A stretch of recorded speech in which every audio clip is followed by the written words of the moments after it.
আজকে বাগাডাঙ্গার কৃতি সন্তান মোহাম্মদ আনিসুর রহমান অত্র বাগাডাঙ্গা সরকারি প্রাথমিক বিদ্যালয়ে আসে এবং আমাদের অত্র বিদ্যালয়ের কৃতি ছাত্রছাত্রীদের মাঝে গাছ বিতরণ করে। এটা মোটিভেশনাল একটা প্রোগ্রাম। আমরা চাই তার এই কার্যক্রম আরও দীর্ঘায়িত সফলভাবে করতে পারুক।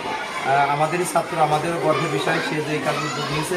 সাথে সাথে বাংলাদেশ যে বনভূমি থাকার কথা, বাংলাদেশের প্রাকৃতিক আয়তনে এবং সেই দিক থেকে আমরা অনেকটা পিছাই।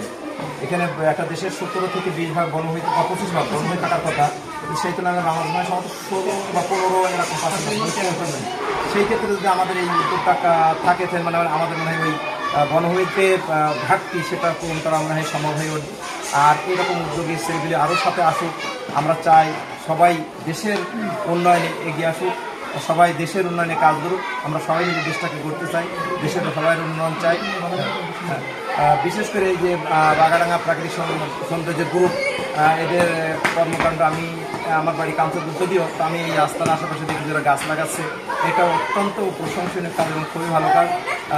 আমরা চাই এই বাগানের এই গ্রুপটা ধীরে ধীরে আরও বিস্তৃত লাভ করুক, তারা দেশের কল্যাণে আরও অনেক কাজ করুক। বাংলাদেশের মূল যে বনভূমি সেটার সাথে এদের এই কার্যক্রম এবং বৃক্ষরোপণের কর্মসূচি আরও বিস্তৃত লাভ করুক। এরা সেই আমাদের যে জাতীয় গ্রিড, সেখানে যে বনভূমির দরকার সেখানে অবদান রাখুক। আমরা তাদের সর্বাঙ্গীন কামনা করি, সর্বোপরি তার সুস্বাস্থ্য কামনা করি এবং দীর্ঘায়ু কামনা করি। সেই উদ্যোগ চালিয়ে যাক, তার সফলতা কামনা করি। অসংখ্য ধন্যবাদ স্যার আমাদের জন্য। আপনার জন্য আমাদের বাগাডাঙ্গার প্রাকৃতিক সৌন্দর্য গ্রুপের পক্ষ থেকে আপনাকে আমাদের পক্ষ থেকে আন্তরিক সালাম এবং অভিনন্দন। আসসালামু আলাইকুম স্যার। ধন্যবাদ স্যার। আসসালামু আলাইকুম।